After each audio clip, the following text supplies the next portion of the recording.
Mari kita mulai renungan hari ini. Terima kasih Yesus untuk hari baru ini. Terima kasih untuk kesempatan baru ini. Terima kasih Yesus untuk berkat yang baru ini. Dan saat ini kami akan melakukan renungan harian. Berikan kami selalu hati seperti tanah yang baik Tuhan, sehingga setiap apapun perkataanmu, firman-Mu Tuhan, yang merupakan benih yang baik dapat bertumbuh dengan baik di hati kami Tuhan. Karena hati kami telah Kau jadikan tanah yang baik Tuhan, untuk dapat bertumbuh, berakar, kuat, berbuah lebat, untuk menjadi berkat dan kepanjangan tangan-Mu Tuhan, untuk memberkati orang-orang sekitar kami, keluarga kami, sampai ke ujung bumi seperti yang Kau mau Tuhan. Dan biarlah nama-Mu yang dipermuliakan, biar kehendak-Mu dan tujuan-Mu saja yang terjadi. Terima kasih Yesus, Kau berada, bernyata. Terima kasih untuk perkenanan-Mu dan pernyataan-Mu yang bernyata. Dalam nama Tuhan Yesus kami serahkan renungan harian ini. Biarlah Roh Kudus-Mu, hadirat-Mu memenuhi kami, dan pasukan malaikat-Mu melindungi kami. Dalam nama Tuhan Yesus, amin. Kita akan nyanyikan lagu yang pertama.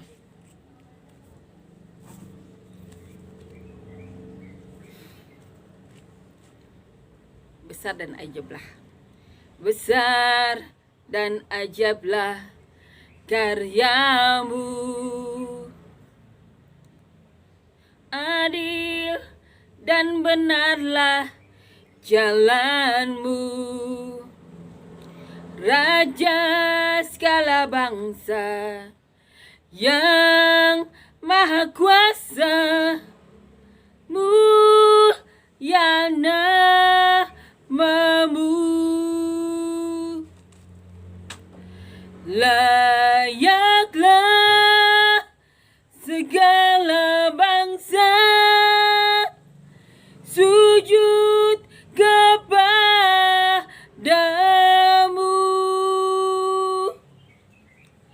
sebab Kau Allah yang kudus, layak disembah. Amin. Tuhan Yesus, kita layak disembah. Tuhan pemilik dunia ini, datang mengutus anaknya menyelamatkan kita. Kita adalah anak-anak Allah yang benar-benar mendapatkan kasih karunia. Dan tugas kita adalah apa? Tugas kita adalah melakukan seperti yang Tuhan lakukan, menjadi hamba Allah, menjadi hamba Tuhan yang bertugas untuk melakukan apapun yang menjadi tujuan dan kehendak Tuhan. Amin ya, amin. Kita akan baca di Matius 27. Kita akan renungkan perikop mengenai kematian Yudas. Bagaimana Yudas meninggal setelah melakukan pengkhianatan kepada Tuhan Yesus, dengan melakukan ciuman sebagai tanda pengawal-pengawal dari ahli-ahli Taurat dari Mahkamah Agung. Kita akan baca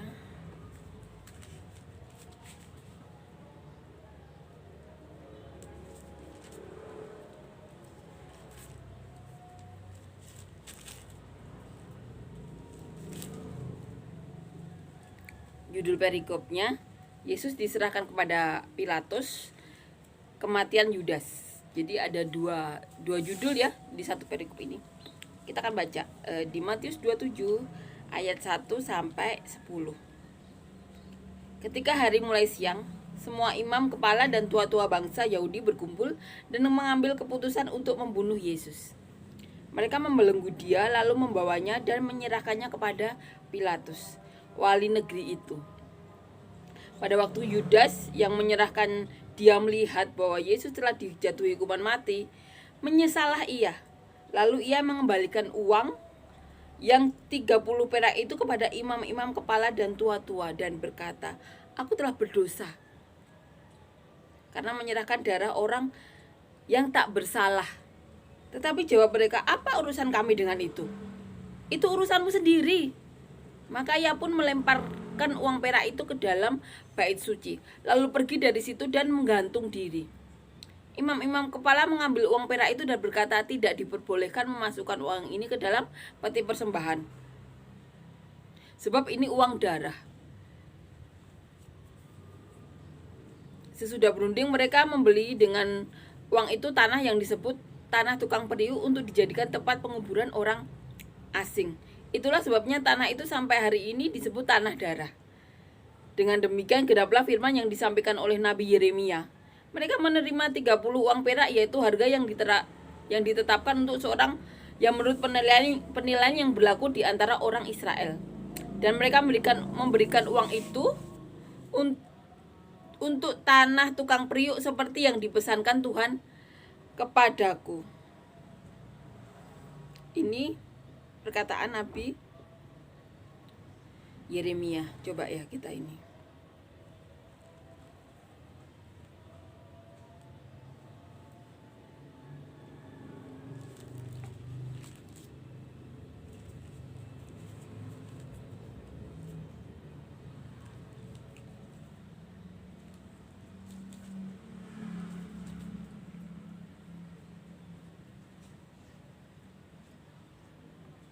Kita baca di Sakaria ya, ditulis di Sakaria 11 ayat 12 sampai 13. Lalu aku berkata kepada mereka, jika itu kamu anggap baik, berikanlah upahku, dan jika tidak, biarkanlah. Maka mereka membayar upahku dengan menimbang 30 uang perak. Tetapi berfirmanlah Tuhan kepadaku, serahkanlah itu kepada penuang logam, nilai tinggi yang ditaksir mereka bagiku. Lalu aku mengambil ke 30 uang perak itu dan menyerahkannya kepada penuang logam di rumah Tuhan. Ini yang ditulis oleh Nabi Yeremia.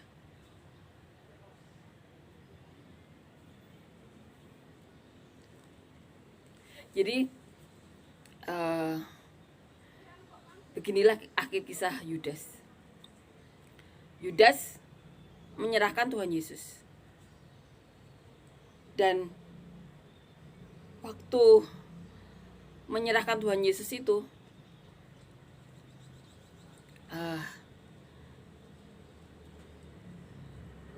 dan melihat Tuhan Yesus dihukum mati, Yudas menyesal.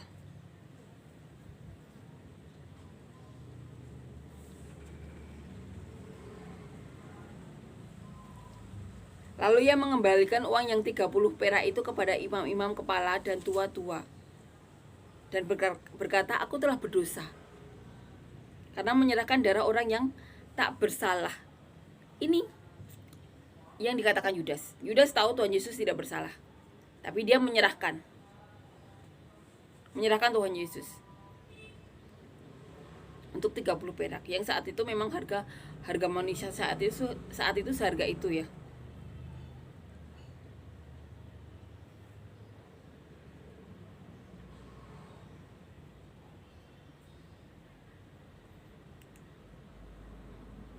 Itu yang dilakukan Yudas, menyesal.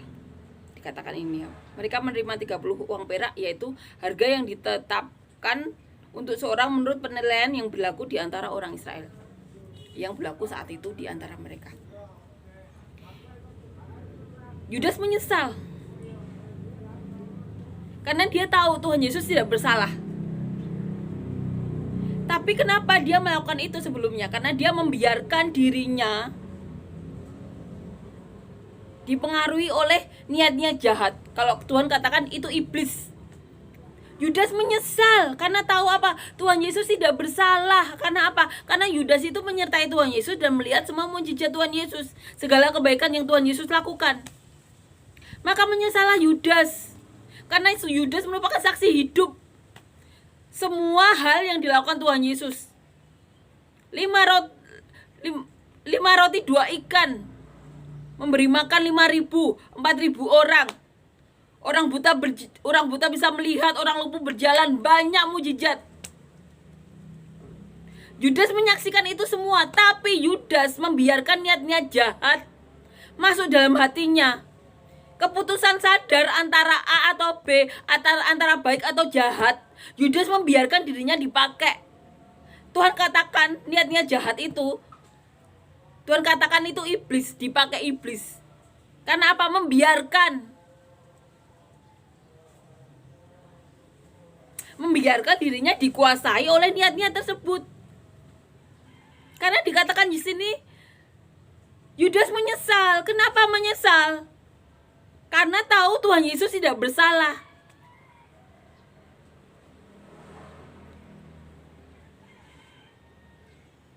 Jadi penting bagi kita untuk selalu apa? Seperti kata Tuhan Yesus, jagalah hati karena disitulah terpancar kehidupan. Hati itu tuh perlu dijaga. Karena saat ada niat-niat jahat, Tuhan katakan ada iblis. Iblis itu kan kerjaannya membunuh, membinasakan. Jadi kalau kita biarkan niat-niat jahat, itu kita biarkan iblis membunuh hidup kita. Karena itu sudah tidak ada lagi pancaran kehidupan dalam hati kita. Jagalah hati dengan segala kewaspadaan, karena dari situlah terpancar kehidupan. Jadi penting bagi kita saat ini yang hidup di zaman ini atau berabad-abad lagi, nantinya lagi ya, yang semakin kompleks dengan segala permasalahannya ya. Jadi penting bagi kita untuk apa? Untuk menjadi solusi, bukan menjadi salah satu sumber masalah yang menambah kerumitan dunia ini. Jadilah solusi, contoh orang-orang hebat zaman sekarang atau dahulu yang benar-benar bisa membantu dunia ini menjadi kepanjangan tangan Tuhan. Yudas tahu Tuhan Yesus tidak bersalah, tapi tetap menyerahkan. Karena Yudas membiarkan niat-niat jahat itu masuk dalam hatinya. Niat-niat jahat itu dikatakan Tuhan sebagai iblis, dipakai iblis. Tuhan bilang seperti itu. Iblis merasuki Yudas karena membiarkan niat-niat jahat. Iblis itu pekerjaannya membunuh, membinasakan. Padahal hati sama Tuhan disuruh menjaga, karena dari situ terpancar kehidupan. Kalau hati kita biarkan iblis menguasai niat-niat jahat, Tuhan katakan apa? Iblis dengan luasa membunuh, membinasakan hati kita. Sehingga apa? Tidak ada pancaran kehidupan. Kalau sudah tidak ada pancaran kehidupan seperti itu, gimana Roh Kudus mau ada?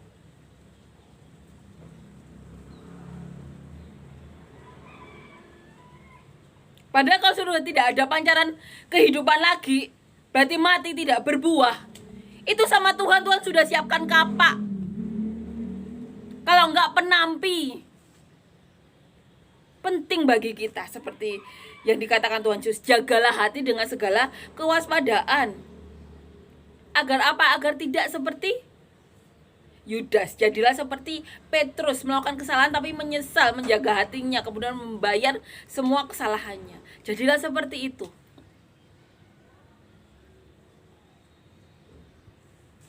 Yudas tahu Tuhan Yesus tidak bersalah. Yudas tahu itu, tapi Yudas melakukan kesalahan dengan menjual Tuhan Yesus.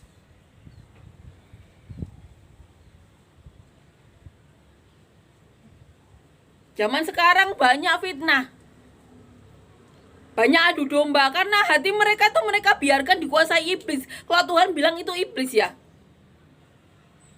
padahal iblis itu pekerjaannya tuh membunuh, membinasakan. Bagaimana bisa hati kita dibiarkan dimasuki oleh iblis? Bagaimana Roh Kudus akan masuk ke dalam hati seseorang kalau hati itu dibiarkan ada niat-niat jahat? Karena sudah tidak ada pancaran kehidupan. Jadi jaga kewaspadaan. Kalau kita tahu kita pernah melakukan fitnah atau apapun ya, yang terpenting tidak menyangkal Roh Kudus ya. Kalau menyangkal Roh Kudus itu urusan masing-masing dengan Roh Kudus dan Tuhan.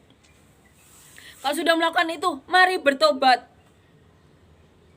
Bagaimana bisa hati yang sudah dikuasai iblis atau niat jahat terpancar kehidupan? Mari bertobat, siapapun yang merasa hatinya sudah dipakai oleh iblis. Kalau katakan Tuhan katakan sendiri iblis ya, niatnya jahat. Karena Tuhan sendiri bilang, jagalah hatimu dengan segala kewaspadaan, karena dari situlah terpancar kehidupan. Karena dengan hati seperti itu Abraham bisa dipakai. Karena dengan hati tersebut Daud bisa dipakai. Sampai Daud sama Abraham sadar mereka debu. Kalau Abraham bilang karena dia tahu debu dan abu. Karena Tuhan sendiri bilang, kan aku tahu kalian itu debu, makanya aku butuh pertolonganmu. Jadi sadarlah seperti Abraham dan Daud. Agar apa? Agar hatinya terpancar kehidupan. Agar apa? Agar Roh Kudus ada. Sehingga apa? Sehingga bisa dipakai oleh Tuhan. Karena Roh Kudus itu ada. Ada berarti ada buah di situ. Sekali kita membiarkan niat-niat jahat itu, seperti yang diceritakan itu ya, ada orang yang dimasuki oleh iblis, berapa iblis gitu, pasti akan datang lagi, akan datang lagi. Niat jahat kalau tidak mau bertobat, maka akan apa? Membuat niat jahat lainnya untuk menutupi niat jahat yang kemarin. Seperti itu. Berarti apa? Kayak memanggil teman-temannya iblis itu kan. Ini Tuhan yang bilang sendiri. Karena apa? Sudah ada iblis yang memasuki Yudas. Padahal tahu, Yudas itu tahu Tuhan itu tidak bersalah, sehingga menyesalah ia dan mengembalikan uang 30 perak itu ke Mahkamah Agung. Tapi mereka tidak peduli. Itu bukan urusanku.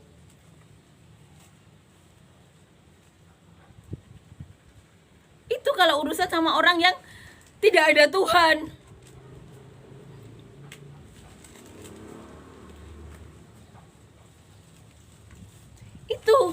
Itu yang didapati oleh Yudas. Tidak peduli Mahkamah Agung tersebut atau orang-orang ahli Taurat yang memang sejak awal memang mau membunuh Tuhan Yesus. Tidak peduli mereka kalau Yudas merasa tidak bersalah. Kalau Yudas tahu, Yudas merasa bersalah karena mengasihkan Tuhan Yesus kepada mereka, padahal Yudas tahu Tuhan Yesus tidak bersalah. Mereka tidak peduli. Setelah Yudas menyesal, mereka tidak peduli. Yang terpenting apa? Mereka sudah mendapatkan apa yang mereka inginkan, yaitu apa? Membunuh Tuhan Yesus. Jadi walaupun Yudas menyesal pun mereka tidak peduli, tidak mau membesarkan hati Yudas atau apa karena sama-sama bersalah. Mereka tidak peduli.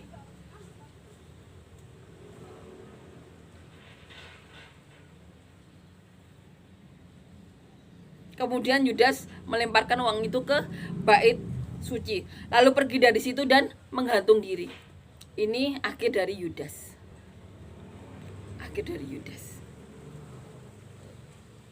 Kemudian imam-imam itu tidak memperbolehkan memasukkan uang itu ke dalam persembahan. Kemudian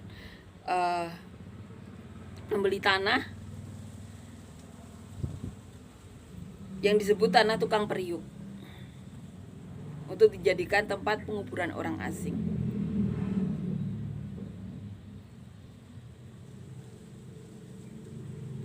Dan ini sebagai penggenapan firman yang disampaikan oleh Nabi Yeremia, yaitu mereka yang menerima 30 uang perak, yaitu harga yang ditetapkan untuk seorang menurut penilaian yang berlaku di antara orang Israel, dan mereka memberikan uang itu untuk tanah tukang periuk seperti yang dipesankan Tuhan kepadaku, yang ditulis oleh Zakaria 11 ayat 12-13. Amin ya.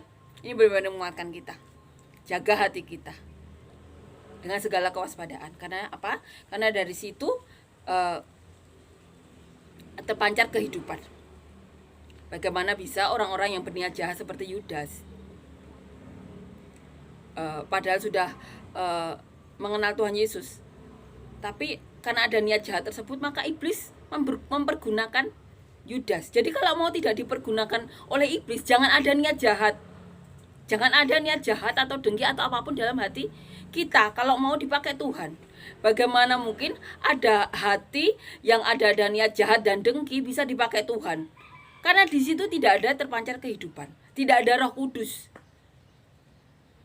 Kalau tidak ada Roh Kudus, tidak terpancar kehidupan, maka apa? Maka tidak akan mungkin bisa berbuah. Dan kalau tidak berbuah, Tuhan Yesus sudah datang. Perumpamaannya seperti apa? Orang yang membawa kapak, maka apa? Akan ditebang yang tidak berbuah. Perumpamaan lainnya akan seperti apa? Seperti orang yang bawa penampi yang tidak ada isinya, akan dibakar. Jadi selama kita di dunia ini, coba cek hati kita.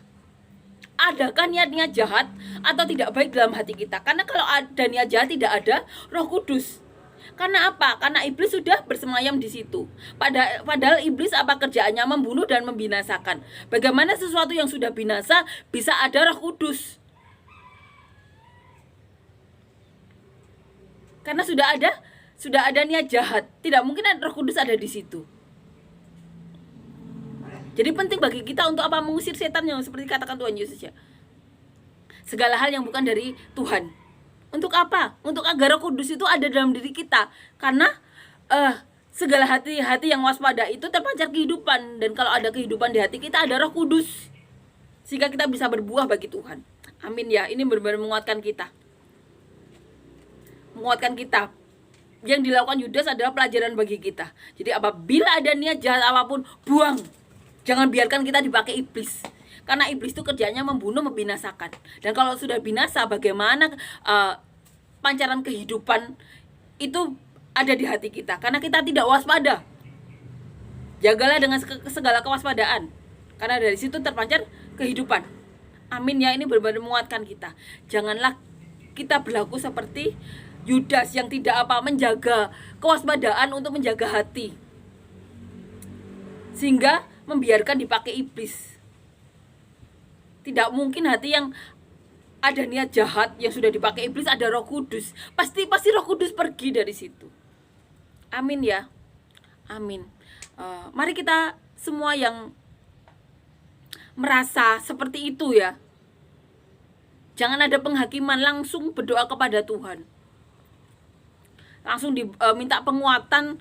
Kalau merasa bersalah banget, minta penguatan kepada ini pendeta atau orang yang sangat dipercaya. Agar apa? Hati kita itu benar-benar kita jaga. Agar apa? Agar ada Roh Kudus tentunya. Agar terpancar kehidupan tentunya.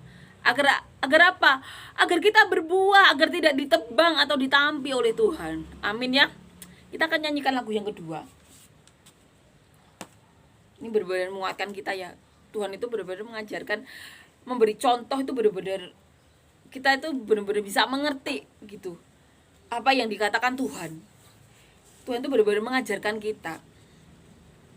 Pengajaran Tuhan dari dulu sampai sekarang benar-benar memberi penguatan sampai banyak orang saat ini masih bisa mendengar mendengar suara Tuhan. Tuhan kita tuh benar-benar senyata itu. Jadi penting bagi kita apa? Untuk melakukan apapun yang dikatakan Tuhan, yang dikehendaki Tuhan. Agar apa? Agar Roh Kudus itu ada dalam hati kita, dalam hidup kita, agar kita bisa berbuah untuk menyenangkan Tuhan. Agar kita punya hati seperti Tuhan Yesus yang mempunyai hati hamba, agar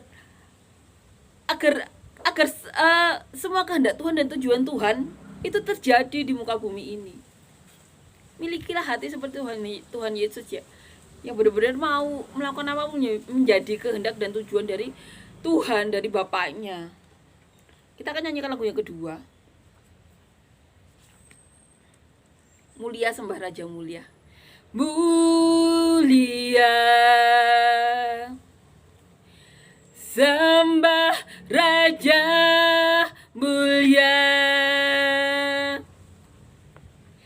bagi Yesus, puji hormat dan kuasa. Oh, mulia,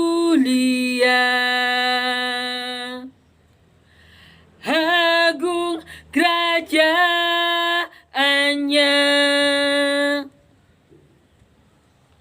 Dari surga datang untuk segenap umatnya.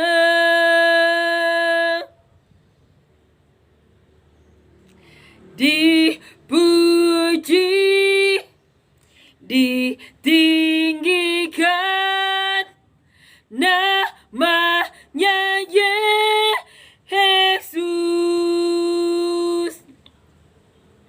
Hormatlah, muliakanlah Yesus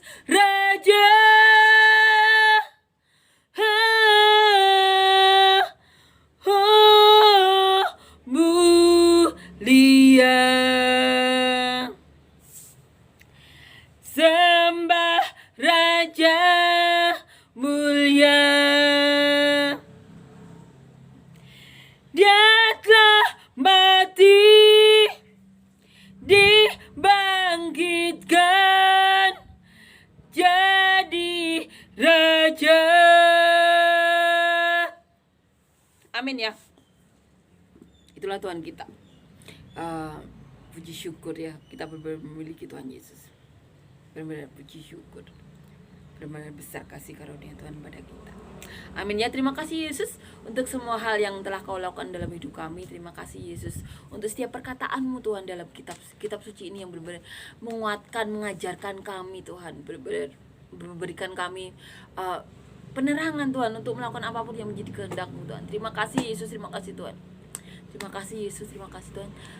Selalu Tuhan sertai kami Tuhan. Biarlah Roh Kudus-Mu hinggap dalam hati kami Tuhan, sehingga kami bisa menjaga hati kami dengan segala kewaspadaan Tuhan, agar terpancar kehidupan Tuhan, terpancar kehidupan daripada-Mu Yesus. Terima kasih Tuhan untuk perkataan-Mu hari ini Tuhan. Biarlah menjadi pedoman kami Tuhan, biarlah menjadi kekuatan bagi kami Yesus, dan biarlah kami menjadi saluran berkat-Mu Tuhan dimanapun Kau tempatkan kami Tuhan, untuk menjadi kepanjangan tangan-Mu untuk memberkati siapapun Tuhan, berkati orang-orang sekitar kami sampai ke ujung bumi seperti yang Kau mau. Terima kasih Yesus, terima kasih Tuhan, dan biarlah pasukan malaikat-Mu selalu menjaga diri kami Tuhan, dalam nama Tuhan Yesus, amin.